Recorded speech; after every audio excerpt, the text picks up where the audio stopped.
So the first thing you'll need is a car with a manual transmission.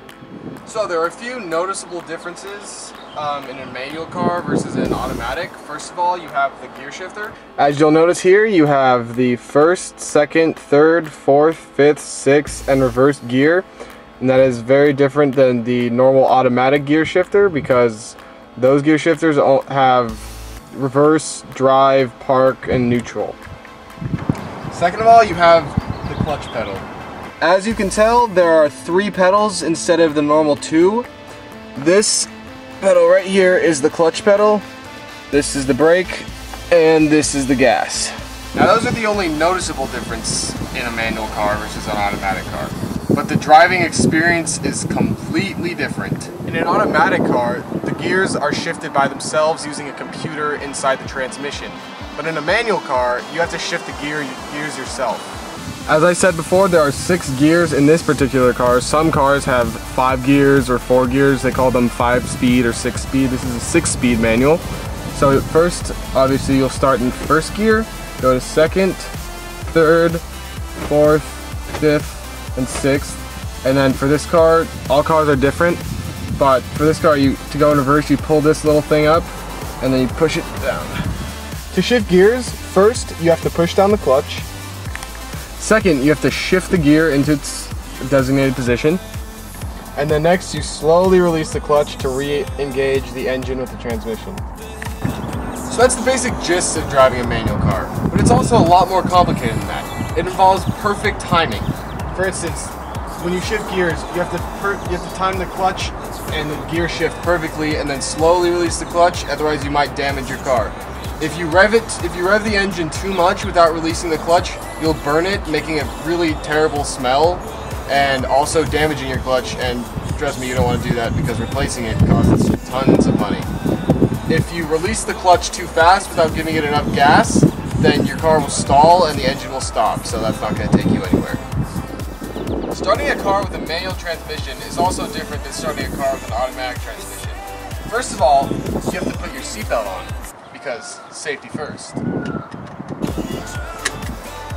Second of all, you just get your key and put it in the ignition. Seems like the same as driving an automatic car, but there's a small difference. Now that you got your seatbelt on and the key in the ignition, the one difference is that you have to push down the clutch pedal to start the engine. So you push the clutch down all the way till it hits the floor, and then you just simply start the car. So now that you got the car started, all you have to do is release the parking brake and put the car in reverse. To put this car in reverse, all you do is push down the clutch pedal, lift this little flipper thing, and put it right there. Now here comes the hard part about driving a manual transmission. When you're in reverse or in first gear, you have to push the clutch, you have to release the clutch proportional to how much gas you put.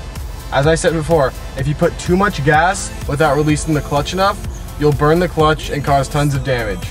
If you release the clutch too fast without giving enough gas, then you'll stall and the car will stop and you'll have to start the car all over again.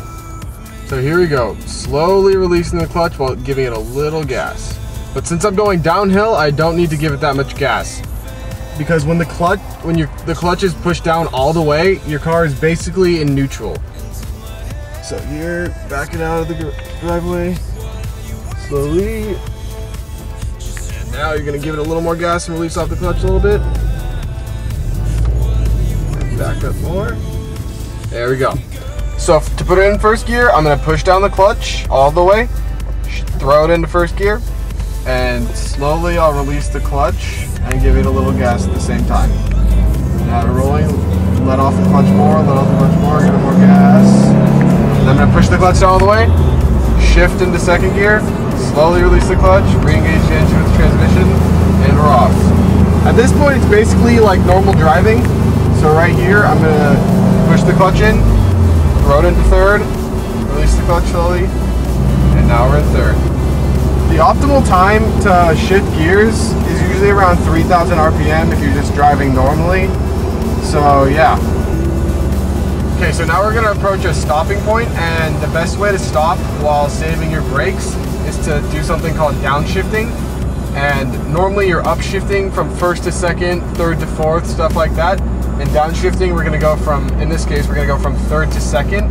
and that uses the engine to slow down the car instead of having to use the brakes, because replacing brakes is a lot more expensive than using a little more gas to slow down the car. So for this, I'm going to push in the clutch, pull it into second, slowly release the clutch, and it's just like driving, it's just like upshifting. And so now I'm in second gear and we're approaching a stop sign, so I'll just push the clutch, put the car into neutral, wiggle a little bit to make sure it's in neutral, and we're at a stop. All right, now we're just gonna go for a ride, and here we go. Starting the car by pushing the clutch all the way. There we go, release the parking brake, put it into first, and here we go.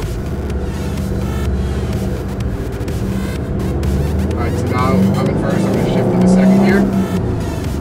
Push the clutch in, pull it to second gear. Shift to third, push down the clutch, throw it into third gear. Keep going.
Like driving an automatic car. All you have to do is press on the gas to accelerate.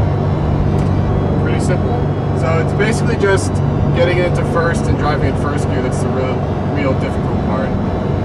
Shifting into the higher gears and downshifting is pretty simple, because all you have to do is really push in the clutch and then shift gears.